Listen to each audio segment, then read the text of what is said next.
Hello everyone, good afternoon बच्चों, कैसे हो आप लोग?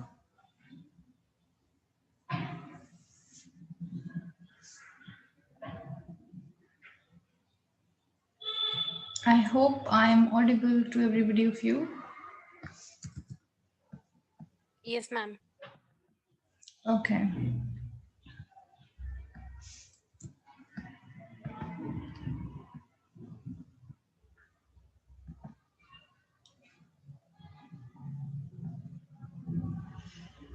I'm going to share my screen with you guys, and we will wait for 1 more minute. Let others also join, 4-5 more people, and then we will continue.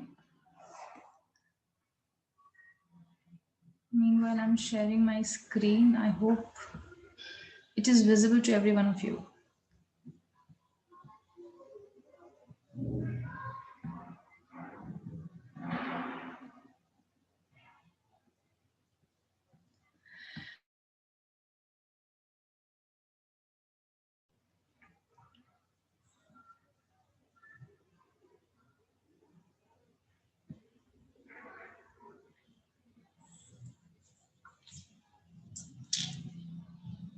Ma'am Yes, beta. Ma'am आपने जो PDF send किया था ma'am वो note करने हैं. Notes वो आप अपने पास रख सकते हैं बेटा, उसको सेव करके सॉफ्ट कॉपी में पढ़ना चाहते हो तो ऐसे ही पढ़ सकते हो पीडीएफ के थ्रू. यस, वो अपने पास आप सेव कर लीजिए. मैंने कल आप लोगों को गूगल फोल्डर का लिंक भी भेजा है. उस लिंक में भी मैं सेव कर रही हूँ सारे डॉक्यूमेंट्स. मतलब ये सारे डॉक्यूमेंट्स भी, और जो लेक्चर्स हम ले रहे हैं वो भी, रिकॉर्डेड लेक्चर्स प्रीवियस भी, वो सारे मैंने उसमें सेव कर दिए. आप लोग उस लिंक को प्लीज कहीं पर सेव कर लीजिएगा. वैसे वो उस ग्रुप में तो रहेगा ही, और फ्यूचर में कभी आपको कोई लेक्चर डेट वाइज मैं लेक्चर्स उसमें डाल रही हूँ, तो आपको अगर देखना हो कोई लेक्चर किसी का मिस होता है डेट वाइज, तो आप उसमें से भी चेक कर सकते हैं, और नोट्स भी आपको सारे वहां पर मिल जाएंगे. उसके अलावा मैंने अपना एक दो मैंने वीडियोस वैसे भी भेजे थे आपको, यूट्यूब के लिंक्स भी भेजे थे अगर आपने देखा हो. तो कुछ लोग यूट्यूब, अगर आप वो गूगल ड्राइव को एक्सेस नहीं करना चाहते हैं और आपको लगता है कि यूट्यूब पर ऑनलाइन लेक्चर्स मैं वहां पर भी अपने अपलोड करती हूँ, मेरा एक चैनल है यूट्यूब पे, तो अगर आप वहां से देखना चाहते हैं तो उस चैनल को आप सब्सक्राइब कर लीजिए, और उसका जो बेल आइकन होता है वो भी प्रेस कर दीजिए, ताकि जब भी मैं नया कभी भी कोई वीडियो अपडेट करती हूँ तो आपको नोटिफिकेशन भी आ जाएगा. अदरवाइज अगर आप बेल आइकन नहीं भी प्रेस करते हैं और सिर्फ सब्सक्राइब कर लेते हैं, तो आपको उससे भी जब भी आपको सारे लेक्चर्स देखने हैं तो वहां पर उस चैनल पर भी आपको मिल जाएंगे. बट वहां पे आपको थोड़ा सा ढूंढना पड़ेगा, क्योंकि मेरे पास वहां पर बहुत सारी वीडियोस हैं. वो मेरा पर्सनल चैनल है, और वहां पर मैं पर्सनल स्टफ भी पोस्ट करती हूँ. कुछ वीडियोस जो आपसे रिलेटेड नहीं है वो भी वहां पर पोस्टेड हैं, या कुछ दूसरी स्ट्रीम जैसे कंप्यूटर साइंस इंजीनियरिंग की मैंने कुछ क्लासेस ली हैं, तो वो भी वहां पर पोस्टेड हैं. बट मैंने आपके जो लेक्चर्स हैं उसके आगे बीबीए लगा दिया है, ताकि आप लोगों को समझ आ जाए कि ये कौन सी क्लास है और वो आप लोगों के लेक्चर्स हैं. तो अगर आप लोग गूगल ड्राइव में नहीं कंफर्टेबल हैं जाके डेटा देखने के लिए या वीडियोस देखने के लिए लेक्चर, तो आप यूट्यूब को प्लीज सब्सक्राइब कर लीजिए. तो आपको उस लिंक को भी फिर रखने की जरूरत नहीं है, हमेशा के लिए याद रखने की जरूरत नहीं है. एक बार आपने अगर अपने यूट्यूब पर उसको सब्सक्राइब कर लिया तो आपको ऑटोमेटिकली फोन में जब भी कभी न्यू वीडियो में अपलोड करूंगी तो आपको वो लिंक भी आ जाएगा, और अदरवाइज भी वो इंटरनेट पे हमेशा के लिए सेव्ड है. ठीक है, किसी को इससे रिलेटेड कुछ क्वेश्चंस हैं? मतलब आपके पास लेक्चर्स रिकॉर्डिंग्स के दो सोर्सेज हैं, या तो आप गूगल ड्राइव पे जाके जो मैंने लिंक भेजा है गूगल का फोल्डर का, उस पे देख सकते हैं, या फिर आप मेरे यूट्यूब चैनल पे जाकर भी देख सकते हैं. मैंने सारी चीजें कल परसों में आई थिंक आपको दे दी हैं. यूट्यूब का चैनल की वीडियोज भी एक दो, आप उसको जैसे ओपन करेंगे ना तो वो चैनल आपको मिल ही जाएगा, तो उसमें आप सब्सक्राइब कर सकते हैं. अदरवाइज गूगल लिंक को आप हमेशा के लिए सेव करके रख लीजिए कहीं अपने पास, और उस लिंक का एक्सेस मैंने किसी को भी, सबको दे रखा है, मतलब कोई भी ओपन करेगा तो सब उस डेटा को एक्सेस कर सकते हैं. ठीक है, फिर भी कुछ, यस, फिर भी किसी इशू रहेगा तो अब मैं अवेलेबल हूँ, आप मुझसे मांग ही सकते हैं. कोई भी डेटा जो भी आप बोलेंगे मैं आपको वो वैसे भी शेयर कर दूंगी. अदरवाइज नोट्स वैसे मैं पीडीएफ एंड ऑल दैट वैसे भी ग्रुप में भी भेज ही देती हूँ, सो एक रिकॉर्ड वो भी हो जाएगा. तो ऐसा नहीं है कि किसी को कोई रिकॉर्ड नहीं मिलेगा या कुछ होगा, सब कुछ है.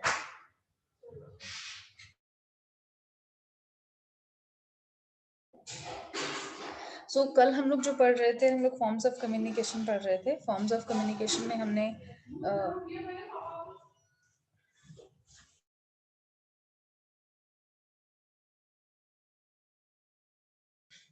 वर्बल, नॉन वर्बल हमने इस तरह से पढ़े थे कल ये 2 फॉर्म्स कि हम कभी भी कोई भी चीज़ को कम्युनिकेट अगर किसी से कर रहे हैं, कम्युनिकेट करने का मतलब कुछ भी हम एक पर्सन दूसरे पर्सन से या 2 से ज़्यादा लोगों से, 1 से ज़्यादा लोगों से बात करता है अगर, या कोई भी इंफॉर्मेशन ट्रांसफॉर्म होती है या कोई भी इंफॉर्मेशन पास होती है, दैट इज कम्युनिकेशन। और वो किन फॉर्म्स में हम कर सकते हैं वो हमने पढ़ा था कि वर्बल और नॉन वर्बल में हो सकता है।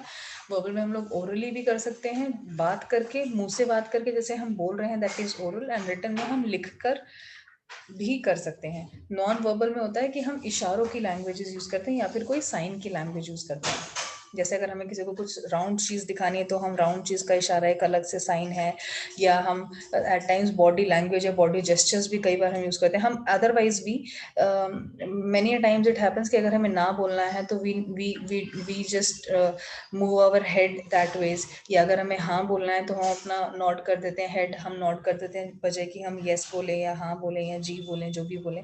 कई बार हम हाँ ना बोलने के लिए भी वो बॉडी लैंग्वेज का यूज कर लेते हैं छोटी मोटी चीजों के लिए बात करने में, कम्युनिकेशन में। लेकिन ये जब हम कॉर्पोरेट कम्युनिकेशन की बात करेंगे तो इतना ज्यादा हम बॉडी लैंग्वेज ऑफकोर्स यूज करेंगे, लेकिन हमें वर्बल लैंग्वेज यूज ज्यादा करनी होती है जब हम ऑफिशियल लैंग्वेज की बात कर रहे हैं या प्रोफेशनल बात किसी से कर रहे हैं। अगर हम अपने सीनियर से बात कर रहे हैं तो हम हाँ ना का जवाब ऐसे गर्दन हिलाकर नहीं दे सकते। ये हम अपना पर्सनल लाइफ में ही अपनी फैमिली या पीयर्स या फ्रेंड्स के साथ ही कर सकते हैं। Otherwise it is not a good gesture to be used in front of your seniors, or at least in the office area, or maybe with your faculties, with your teachers, seniors, professors, जो भी आपसे बड़े लोग या even आपके parents, उन सब से हम बॉडी लैंग्वेज से अगर कम से कम बात करें और मुंह से बोलकर और रिस्पेक्टिव मैनर्स में गुड चॉइस ऑफ वर्ड्स को चूज करके कम्युनिकेट करें, so that will be the sign of a good like mannerism for us. Now verbal communication, इन सभी को जो हमने ये देखा है इस डायग्राम में, इसको हम डिटेल में पढ़ेंगे। Verbal communication, now verbal communication क्या होता है? Language is the most useful tool for communication as it convey the idea and message easily the parties to communicate understand the language used। कोई भी एक लैंग्वेज, चाहे वो इंग्लिश हो, हिंदी हो, पंजाबी हो, तमिल हो, तेलुगु हो, मलयालम हो, उर्दू, अरबी हो, फारसी हो, कोई भी लैंग्वेज है किसी की भी, अगर कोई भी दो लोग किसी भी एक लैंग्वेज में कंफर्टेबल हैं बात करने में, तो लैंग्वेज फिर सबसे इंपॉर्टेंट टूल होता है वर्बल कम्युनिकेशन या रिटन कम्युनिकेशन में भी, कि दो लोग आपस में बात कर सकते हैं या कम्युनिकेशन का प्रोसेस हो सकता है, तो उसमें लैंग्वेज सबसे इंपॉर्टेंट टूल है। हम ज़्यादातर अपनी पर्सनल लाइफ में हिंदी में बात करना पसंद करते हैं, या क्योंकि हमें बचपन से वो चीज़ ज़्यादा सिखाई गई है या हमने ज़्यादा देखी है अपने आसपास, हमारा कल्चर इस तरीके का है कि most of the people around us speak Hindi more, तो हमें भी वो आहिस्ता आहिस्ता में अपने आप ही आ गई है। चाहे किसी को हिंदी इतनी अच्छी लिखनी ना आए, बट हर कोई बोल पाता है। यू अंडरस्टैंड, वर्बल कम्युनिकेशन हर कोई कर पाता है, चाहे छोटा सा बच्चा ही क्यों ना हो, 2-3 साल का बच्चा होता है वो भी बोलना तो शुरू कर ही देता है, even though he doesn't know how to write anything. या वो लोग जो बिल्कुल अनएजुकेटेड होते हैं या कोई गांव के हैं जिन्होंने कभी स्कूल नहीं देखा, कभी पढ़ने ही नहीं गए, कभी लिखना ही नहीं आता उनको कुछ भी, but they also communicate verbally, बात तो वो भी करते हैं ना, तो अपनी लोकल लैंग्वेज हर किसी को आई जाती है। So language basically is the most important tool जिसमें कि हम अपने आइडियाज को कन्वे करते हैं from one party to the another party can be one, another party can be two, another party can be more than two also. So communication by using language is simply called the verbal language। जब हम verbal language की बात करें तो उसका मतलब हम कोई verbal communication की जब हम बात करें तो उसमें हम मतलब है कि हमने कोई language choose करी है जिसके बारे में हम बात कर रहे हैं। language is the most important tool। इसके बिना verbal communication is not possible, चाहे वो spoken हो चाहे वो written हो। ठीक है, वर्बल का मतलब जब भी हो रहा है, अगर हम लिख भी रहे हैं तो हमें कोई लैंग्वेज तो चूज करनी पड़ेगी ना, हिंदी में लिखेंगे, इंग्लिश में लिखेंगे, उर्दू में लिखेंगे, किस चीज में लिखेंगे? तो लिखना या बोलना कुछ भी हो रहा है वो एक लैंग्वेज के मीडियम से ही होगा, लैंग्वेज के माध्यम से, जिसको हिंदी में हम बोलते हैं वो होगा। सो वर्बल जैसे हमने देखा कि ओरल एंड रिटन होता है, इन दो पार्ट्स में हम डिवाइड कर सकते हैं। Oral communication is the interchange of verbal messages between sender and receiver. Verbal का वैसे ज्यादातर जो मीनिंग हम जनरल टर्म्स में लेते हैं वो होता है बोलना, बोलकर हमें बात करना, ठीक है, जैसे कि ओरल, ठीक है। Oral communication can be termed as spoken communication which can be defined as communicating our thoughts through words के या लफ्जों के या शब्दों के माध्यम से कुछ भी कम्युनिकेट करना is spoken communication, and wherein we use those words through speaking, बोलने से, यानी स्पोकन कम्युनिकेशन का मतलब व्हाइल वी स्पीक, स्पीक मतलब बोलना, नॉट लिखना. So oral communication is different from written. Oral हो गया कि हम बोलकर किसी को, spoken communication we are exchanging the words of any language and we are sharing our thoughts, our ideas, जो भी है इंफॉर्मेशन जो भी हमें शेयर करना है वो कम्युनिकेशन के थ्रू तो हो ही रहा है. सो oral communication is that. Now formal forms of oral communication कौन कौन से, आप देखिए कंफ्यूज मत हो जाइएगा. कम्युनिकेशन के पार्ट्स थे दो, जो हमने फर्स्ट डायग्राम देखा था उसमें हमने वर्बल और नॉन वर्बल देखा, फिर वर्बल के नीचे हमने ओरल एंड रिटन देखा, और उधर हमने बॉडी जेस्चर्स और ये सब देखे, बॉडी लैंग्वेज और साइन लैंग्वेज देखा था नॉन वर्बल में. अब हम जो वर्बल के अंदर पहला था ओरल कम्युनिकेशन, उसके भी कुछ पार्ट्स हैं, एक तरह से पार्ट्स इन द सेंस की फॉर्म्स कि हम ओरल कम्युनिकेशन कैसे कर सकते हैं. एक है फेस टू फेस टॉक, आमने सामने बैठ के दो लोग बात कर रहे हैं, कोई मीटिंग है, मीटिंग नहीं भी है तो हमने कहीं बाहर रेस्टोरेंट में बैठे हैं, they can be 2 people, they can be more than 2 people, we go out on lunch और डिनर और समथिंग विद अ फ्रेंड और फैमिली, तो सामने सामने बैठकर बात कर रहे हैं, या घर में बैठकर बात कर रहे हैं, या अगर कोई एक फॉर्मल मीटिंग हो रही है तो meetings like interview is also face to face talk. Interview is also kind of face to face talk, वो फॉर्मल डिस्कशन हो गया. वहाँ पर हम इस तरह के वर्ड्स जो हम इनफॉर्मल लोगों के साथ बोल सकते हैं, इनफॉर्मल मतलब अपने फ्रेंड्स के साथ जो रिलेशनशिप है वो इनफॉर्मल होता है. तो कुछ लैंग्वेज, कुछ वर्ड्स हम ऐसा है कि फेस टू फेस टॉक में अपने दोस्तों को बोल सकते हैं. कई बार हम इशारों में भी बात कर सकते हैं, कई बार कुछ जेस्चर्स हम दिखा सकते हैं, कई बार कुछ वर्ड्स होते हैं हम ऐसे बोल सकते हैं जो कि हम फॉर्मल कम्युनिकेशन अगर होगा तो नहीं करेंगे. लेकिन जब हम ओरल कम्युनिकेशन फॉर्म्स की बात करें तो उसमें पहला हो गया informal face to face talk. Informal का मतलब है आपस में दोस्तों के बीच में सामने सामने बैठ के बात होना.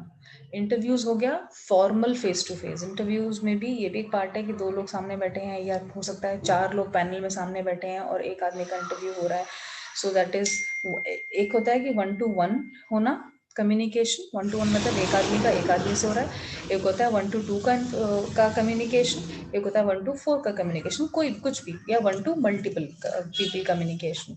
इंटरव्यूज इस तरह से भी होते हैं, 1 to 1 भी होते हैं कि एक आदमी ले रहा है एक ही आदमी का इंटरव्यू. सो इंटरव्यूज ऑल्सो और ओरल कम्युनिकेशन हो रहा है इसमें.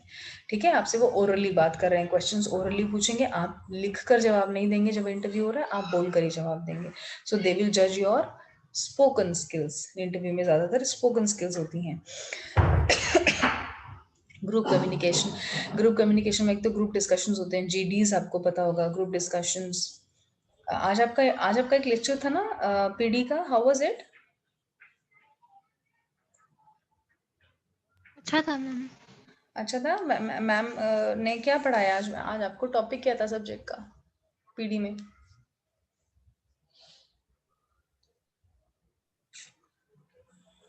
यस भव्या बताओ, क्या अभी आज क्या पढ़ा था मैम ने पीडी क्लास में? Anybody? Group discussion ma'am. Group discussion के बारे में ही ग्रुप समझाया था. डिस्कशंस. ठीक है, ठीक है. सो ग्रुप डिस्कशंस इसलिए मैंने आपसे पूछा क्योंकि ये टॉपिक यहाँ पर अभी वर्ड आया है, so I just thought this is more of PD class. जैसे हम ग्रुप डिस्कशंस करते हैं तो ग्रुप में क्या होता है कि ग्रुप डिस्कशंस से बेसिकली कंपनीज क्या आइडेंटिफाई करती हैं, वो लोग जो ज़्यादा वोकल हैं, वो लोग जो ज़्यादा अच्छे से बोल सकते हैं, वो लोग ग्रुप डिस्कशंस में ज़्यादा बोलते हैं. जो नहीं बोल सकते हैं या जो शाय फील करते हैं या जिनका ओरल कम्युनिकेशन बहुत स्ट्रांग नहीं होता, वो लोग ग्रुप डिस्कशंस में फेल कर जाते हैं. और इंटरव्यू के जो 1 to 1 राउंड होता है उस तक या फेस टू फेस जो राउंड होता है उस राउंड तक पहुंचने से पहले ही ग्रुप डिस्कशन राउंड में ही बाहर हो जाते हैं वो लोग. जैसे इंटरव्यू का कोई प्रॉपर सिलेक्शन का प्रोसेस चल रहा है रिक्रूटमेंट्स का, जैसे कभी हम जॉब्स के लिए जाते हैं या कुछ ऐसा होता है बल्क में, अगर कंपनीज आपकी कॉलेज में हायर करती हैं तो इस तरह से प्रोसेस होता है उनका कि हम रिटर्न लेंगे, फिर हम जीडी लेंगे, फिर हम 1 to 1 लेंगे. तो जीडीज में वो लोग जो जिनका oral communication is not strong या those who are not confident to speak do not qualify that round and वो इंटरव्यूज राउंड तक पहुंचते ही नहीं. तो ग्रुप कम्युनिकेशन भी एक पार्ट है ओरल कम्युनिकेशन का, जिसमें कि स्पोकन स्किल्स ही हो रही हैं जज, और स्पोकन कम्युनिकेशन ही हो रहा है, बोलकर ही हम लोग अपने आइडियाज को बताते हैं. ग्रुप डिस्कशन में सिर्फ हमें ये करना होता है कि हमें बोलना है. It can be any topic which is given to us, चाहे हम उसके सपोर्ट में बोलें चाहे हम उसके अगेंस्ट में बोलें, लेकिन हम जो भी ओपिनियन अपना रख रहे हैं उसके बारे में बोलने के लिए हमारे पास बहुत सारे पॉइंट होने चाहिए सपोर्ट में, ताकि हम बोल सकें. चाहे हम नेगेटिव ही बोल रहे हैं, चाहे हम कुछ भी बोल रहे हैं. इसमें डिस्कशन की spelling is wrong, I am sorry, DISB आएगा इसमें.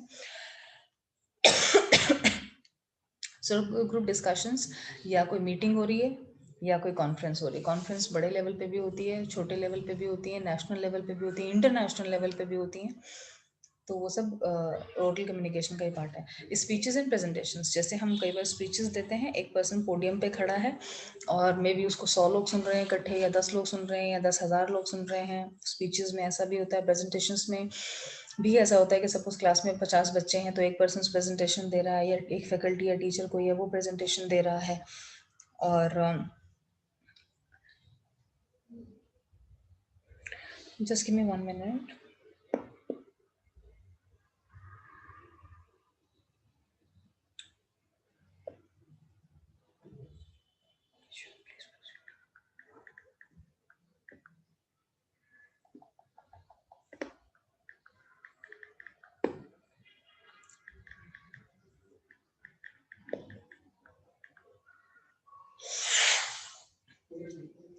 So these are forms of oral communication. अब oral communication के written communication के कुछ advantages भी होते हैं, हर चीज़ के कुछ disadvantages भी होते हैं, फायदा भी होता है, नुकसान भी होते हैं। ओरल कम्युनिकेशन से क्या है, स्पॉन्टेनियस एंड नेचुरल। स्पॉन्टेनियस का मतलब जैसा आप सोच रहे हैं ना, इमीडिएट आ जाएगा, immediate, just fraction of second. आपसे कुछ पूछा what is your name, so you will just spontaneously you would be able to, मतलब ये सबसे शॉर्टेस्ट टाइम टेकन है मोड ऑफ कम्युनिकेशन। अगर आप किसी को मेल करोगे तो वो मेल कब पढ़ेगा, कब देखेगा, नहीं देखेगा, फिर उसको सेंटेंसेस को लिखने में, रिफ्रेज करने में 10 बार एक सेंटेंस को डिलीट करेगा, फिर टाइप करेगा, फिर डिलीट करेगा, फिर टाइप करेगा। एंड दूसरी बात की मेल कब देखेगा अभी, तो वो बहुत लेंदी प्रोसेस है। या इवन टेक्स्ट भी है, टेक्स्ट भी है, एंड कोई भी अदर जस्ट, तो वो सारे जो मोड्स हैं वो इतने स्पॉन्टेनियस नहीं होते। ओरल जो है, जैसे सपोज मैंने आपको फोन किया, yes what is your name बेटा, व्हाट डू यू वांट, और ऐसा क्या होगा, वैसे क्या होगा, क्या नाम है आपके, सपोज मुझे आपसे आपका कोई इन्फॉर्मेशन नहीं चाहिए, तो अगर आपको फोन करके पूछ लूंगी, वो सबसे शॉर्टेस्ट स्पॉन्टेनियस होगा। आपने मेरा फोन उठाया, मैंने आपसे कुछ पूछा, आपने मुझे जवाब दे दिया, मुझे आंसर मिल गया, है ना। स्पॉन्टेनियस और नेचुरल होता है वो। रादर की just give me a minute बेटा। हेलो, हाय, मीटिंग में हूँ एक।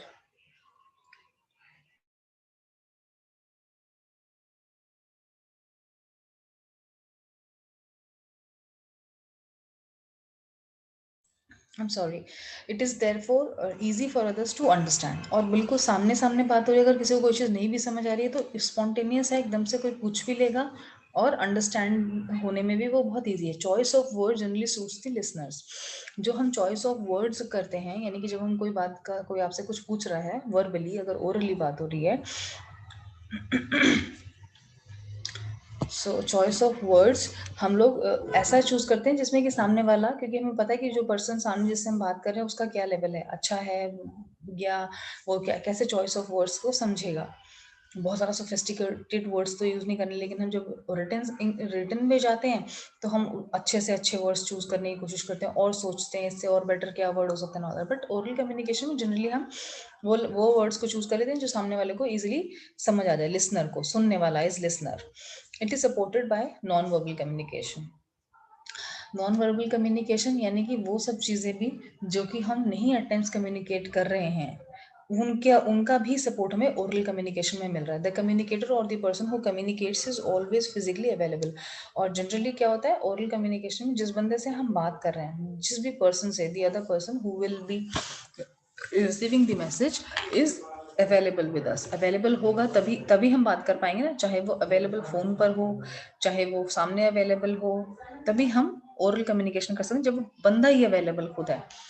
Otherwise oral communication is not possible. Suppose if I have to talk to you, then you have to come over the phone at least, or you have to come to meet me, then only the oral communication is possible. Otherwise आपके behalf पर अगर कोई और बात कर रहा है तो फिर वो आपके साथ communication तो हुआ ही नहीं, oral communication, because you were not present। ठीक है। Disadvantages क्या हो गए, words spoken disappear into thin air। मतलब इसका एक सबसे बड़ा डिसएडवांटेज ओरल कम्युनिकेशन का ये है, फॉर एग्जांपल आपकी और मेरी बात होती है, कोई भी दो लोग बात कर रहे हैं, मैंने आपसे कुछ पूछा, आपने मुझे कुछ जवाब दे दिया, अब इसका कोई रिकॉर्ड नहीं है, आपने मुझे बोल दिया, मैंने मान लिया और मैंने वो काम उसके आगे प्रोसेस कर दिया, ठीक है।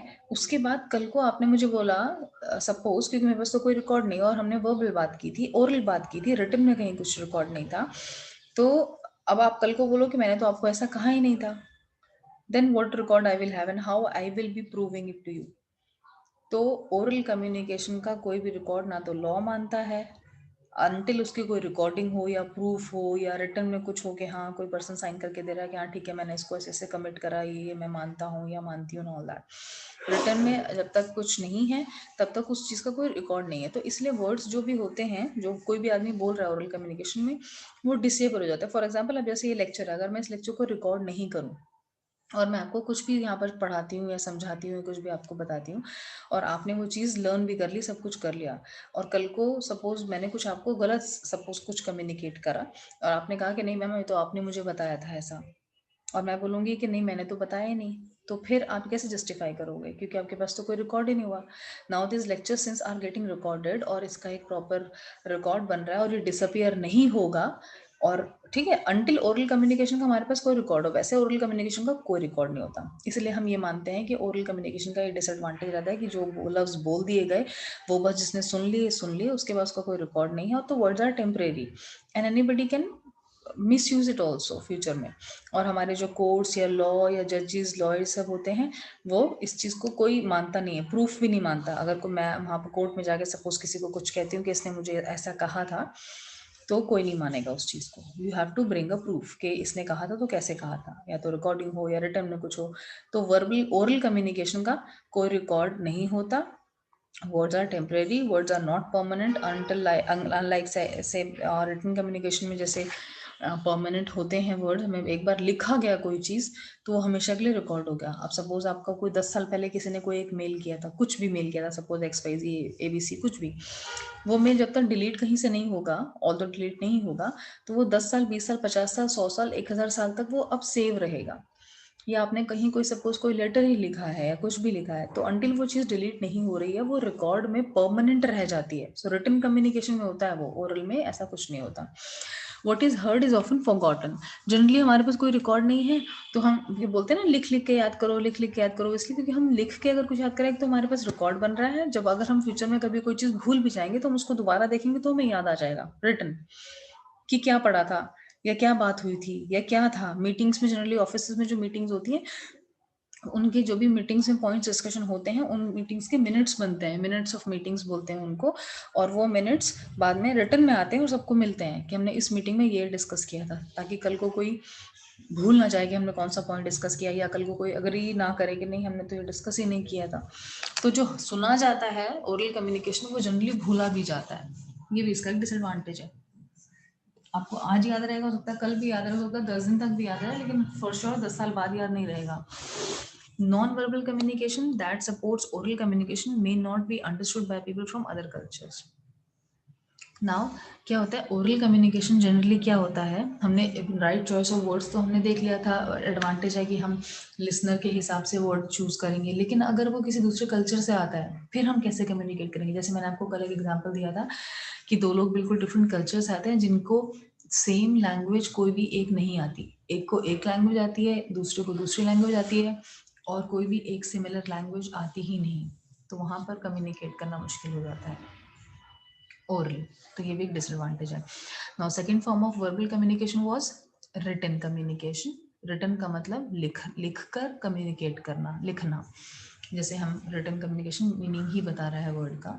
सो written communication is a creative activity that requires a lot of imagination and efforts to arrive at the finished product. Now मैंने आपको अच्छे से बताया, जैसे कि हम जब कुछ लिखते हैं ना तो हम बहुत क्रिएटिव एक्टिविटी करते हैं। Creative in the sense we will think a lot.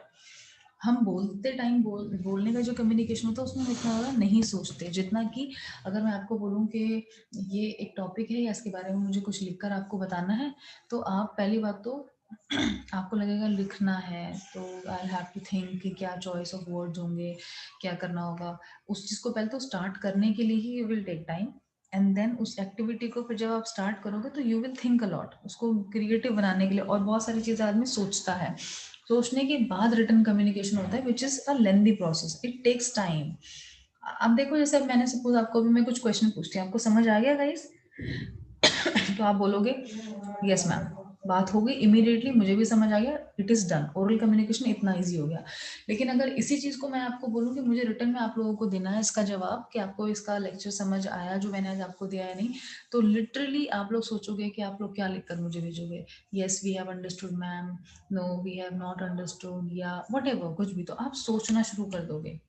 So that is a written communication is basically a creative activity and it also requires a lot of imagination और काफी effort भी लगता है हमें करने के लिए कि हमें क्या लिखना क्या है एक्चुअली में, जो कम्युनिकेट करना है उसको कम्युनिकेट करने के लिए जो मैसेज है उसको हम यहाँ पर फिनिश प्रोडक्ट बुला रहे हैं कि लास्ट में जो एक्चुअल में करना है काम उस तक पहुंचने के लिए हमें काफी एफर्ट और इमेजिनेशन करना पड़ता है। तो उसकी डेफिनेशन एक तरह से क्या हो जाएगी, transformation of information through in any written form like letters, notices, circulars, memos, reports, etc.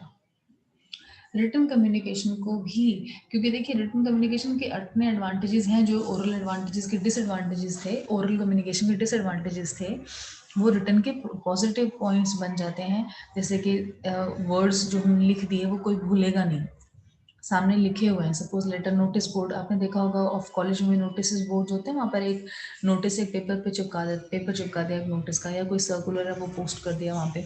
अब वहाँ पर 1000 लोग अगर आएंगे तो 1000 लोग वो चीज़ को सेम तरीके से पढ़ेंगे, सेम ही मतलब नोटिस को, सर्कुलर को पढ़ेंगे और सेम ही उसका मीनिंग वो इंटरप्रेट करेंगे।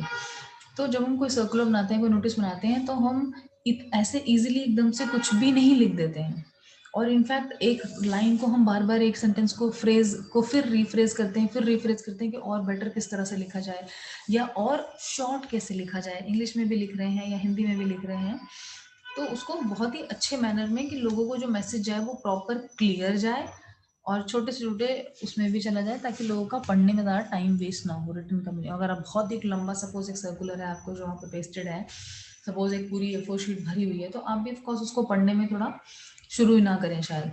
वेराज अगर कोई मोटे मोटे हाईलाइटेड वर्ड, छोटा सर्कुलर्स बड़े बड़े वर्ड्स में हाईलाइटेड लिखा है, तो वो अपने आप ही नजर जाते ही हम पढ़ लेते हैं, और कुछ छोटा छोटा चीज़ लिखी है, बहुत लंबी लिखी है, तो हम नहीं पढ़ेंगे।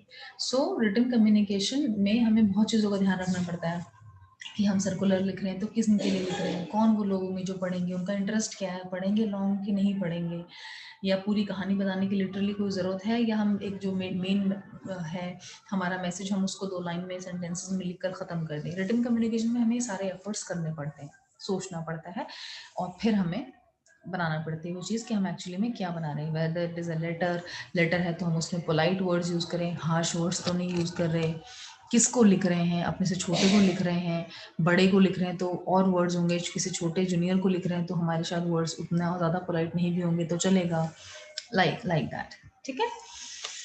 अब रिटन कम्युनिकेशन के भी बहुत सारे फॉर्म्स हैं कि हम रिटन कम्युनिकेशन कैसे कैसे कर सकते हैं। लेटर्स के फॉर्म में, सर्कुलर्स के फॉर्म में, कोई ऑर्डर पास कर दिया रिटर्न हमने, जैसे कि गवर्नमेंट कोई ऑर्डर पास कर देती है, कोई लॉ बना देती है, कोई आर्टिकल लिख देना, रिपोर्ट्स बनाना। रिपोर्ट्स जनरली हम लोग रिटर्न में ही बनाते हैं, है ना, डिजिटली भी। जैसे अब हम एक्सेल्स में, या ये जो सपोज मैं आपको डॉक्यूमेंट्स दे रही हूँ, आपके इसका जो आपके नोट्स हैं एक तरह से, वो भी एक तरह से रिपोर्ट्स ही तो हो गई हैं, और वो रिटर्न में ही मैं आपको दे रही हूँ, आप उसके प्रिंट निकाल लीजिए, एंटायर टाइम के लिए वो सेव हो जाएंगे, है ना। वेर एज जो चीज़ मैंने आपको लेक्चर में पढ़ाई, अगर उसका कोई रिकॉर्ड नहीं है और वो ये सपोज आपको मैं रिटर्न में कोई मटेरियल ना दूं, तो क्या आपको ये सब याद रहेगा आपके एग्जाम्स के बाद टाइम तक, 6 महीने बाद तक नहीं रहेगा, क्योंकि रिटर्न में हम समझ तो लेते हैं, सुन भी लेते हैं, बट उसको याद करने के लिए हमें कहीं ना कहीं ओरल को, लेकिन हमें उसको रिमेंबर करने के लिए कहीं ना कहीं रिटर्न की हेल्प लेनी पड़ती है, सो दैट लॉन्ग टर्म में अगर हमें उसी सेम चीज़ को काम करना है, रिमेंबर रखना है, तो हमें रिटर्न का फायदा होता है। तभी इतनी बड़ी बड़ी किताबें लिखी जाती हैं, या कोई भी लॉ है,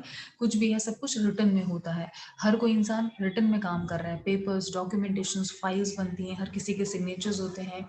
सिग्नेचर्स भी क्यों बनाए गए, ये चीज़ भी इसीलिए क्योंकि कल को कोई आदमी कोई चीज़ बताकर, किसी को कह कर, या कमिट करके, हाँ करके या ना करके, मना करके भूल नहीं जाए, और कल को अपनी बात से मुकर नहीं जाए। This was the main reason कि हम रिटन कम्युनिकेशन को क्यों लेकर आए, कि आदमी तो अभी बोलता है मैंने ये कर दो, कल को बोलता है मैंने तो बोला नहीं था करने के लिए, यू नो दैट वेज।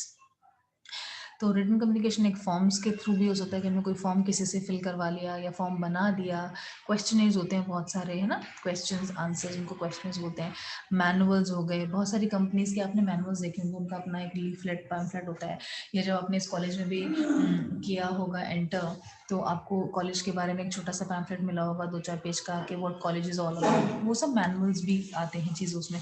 तो उसमें आपके पास एक रिटन में हमेशा के लिए होगा कि अच्छा कॉलेज का ये सारा पीछे का बैकग्राउंड है, ये कॉलेज की हिस्ट्री एंड एवरीथिंग, चाहे आपको याद ना हो, बट आपको अगर वो 3 साल बाद भी पता करने की जरूरत पड़ेगी तो आप वो मैनुअल उठाओगे और आपको देख पाओगे, है ना। न्यूज़लेटर्स, हैंड बिल्स, जो भी हम कोई चीज़ खरीदते हैं, तो अगर सपोज हमने कोई चीज़ खरीदी है, हम कोई चीज़ प्रोडक्ट लेकर आ गए सपोज, और वो प्रोडक्ट लेकर हम आए और हमने उसका बिल नहीं लिया, तो हमें नहीं याद रहेगा, हो सकता है कल को याद ही ना रहे कि कितने रुपए का हम क्या चीज़ लाए थे। अगर वही चीज़ हम रिटर्न में बिल्स ले आते हैं, हैंड बिल्स ले आते हैं, या जनरेटेड बिल्स भी ले आते हैं, तो वो रिकॉर्ड हमारे पास फ्यूचर में भी रहेगा कि हमने कोई सपोज एक फ़ोन खरीदा है, आज आपको नहीं याद कि वो फ़ोन कितने का है, और आप बिल देखेंगे एग्जैक्टली तो सो एंड सो डेट में खरीदा था, आपको वो भी याद रहेगा, कितने पैसों का खरीदा था वो भी सब उसमें है। तो जनरली वो चीज़ें जो हमें याद नहीं रहेंगी लॉन्ग टर्म में, तो इन सब रिटन कम्युनिकेशन की फॉर्म से हमको याद रहती हैं। बुलेटिन बोर्ड्स होते हैं, बुलेटिन बोर्ड जहाँ पे कुछ न्यूज़ वगैरह हम डाल देते हैं, जैसे कि जब हम टीवी देखते हैं तो उसमें नीचे रिटन में भी बहुत सारी चीज़ें आती हैं ना, या बहुत सारी आजकल तो न्यूज़पेपर्स जैसे बोर्ड्स होते हैं बेसिकली कंपनीज में, जो कि कुछ न्यूज़ है, कुछ ऐसा होता है जो हमें उन्हें देना होता है, अपडेट करना होता है, तो उन बोर्ड्स पर वो बुलेटिन्स को प्रिंट करके पेस्ट करते हैं या अवेलेबल करवाते हैं। That is also form of written communication. या फिर बुक्स भी एक बहुत बड़ा फॉर्म है रिटन कम्युनिकेशन का, क्योंकि बुक्स में जो लिखा है वो आदमी चाहे एक किताब को आज से 10 साल बाद, 20 साल बाद भी पढ़ेगा, 50 साल बाद भी पढ़ेगा, तो सेम कंटेंट उसको मिल जाएगा। वेराज कोई भी आदमी आज अगर आप कितने भी अच्छे से कोई चीज़ याद कर लीजिए, कुछ भी कितने भी अच्छे से याद कर लीजिए, चाहे कोई भी नोट्स भी हो आपके, कोई भी टॉपिक हो, चाहे आपको कितने अच्छे से मैंने समझा भी दिया हो और आपको समझ भी आ गया हो, बट आपको 10 साल बाद एग्जैक्टली वो चीज़ याद नहीं रहेगी, क्योंकि ना तो आप उसके टच में रहोगे उतना ज़्यादा, ना आप उसको डेली कुछ ना कुछ क्रैम कर रहे हो या याद कर रहे हो, ऐसा कुछ नहीं कर रहे हो, तो वो फॉर श्योर भूल ही जाएंगे। लेकिन उसी टॉपिक के बारे में अगर आपको जानना है तो आप या तो बुक्स को रेफर करो, या आजकल जो बुक्स की जगह रिप्लेसमेंट हो चुका है डिजिटल चीज़ का, वो गूगल है, तो गूगल पे लिख कर हम कुछ भी डालते हैं, सब कुछ मिल जाता है। So that is also form of written communication. Advantages क्या होती है? Knowledge and information became available to people who could read.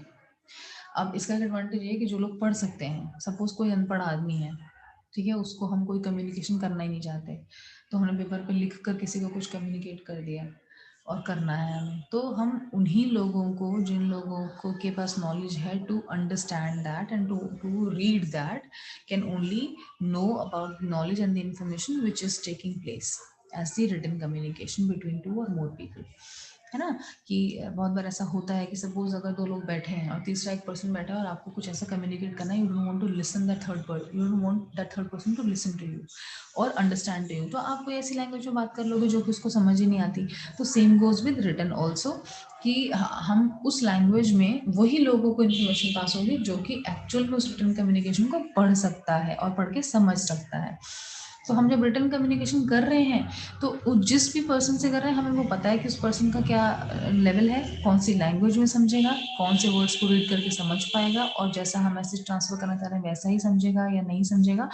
That is all advantage of written communication. Written message are also more carefully formulated, जैसे मैंने बताया कि हम उसमें काफ़ी सोच समझ के लिखते हैं, तो बहुत केयरफुली वो फॉर्मुलेट होते हैं देन ओरल कम्युनिकेशन। ठीक है, written communication serve as a reliable record for future reference and can be used in legal proceedings.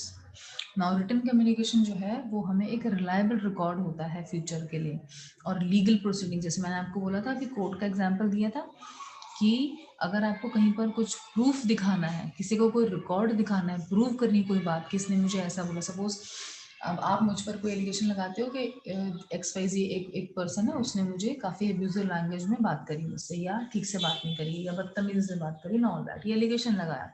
उस चीज़ को प्रूव करने के लिए लीगल प्रूव करे, अगर वो चीज़ रिटन में आपके पास कहीं है या रिकॉर्ड फॉर्म में है, तब ही वो हम मानेंगे उसको लीगल प्रोसीडिंग्स में हेल्पफुल, अदरवाइज वो हमारे लिए यूजफुल नहीं है अगर वो ओरल कम्युनिकेशन। तो रिटन कम्युनिकेशन का एडवांटेज ये हो गया कि हमको एक रिलायबल, जिसके ऊपर हम रिलाई कर सकते हैं, डिपेंड हो सकते हैं, फ्यूचर में भी रिकॉर्ड बनाता है हमारे लिए, और लीगल प्रोसीडिंग्स में भी रिटन चीजें हमारे लिए हेल्प करती हैं।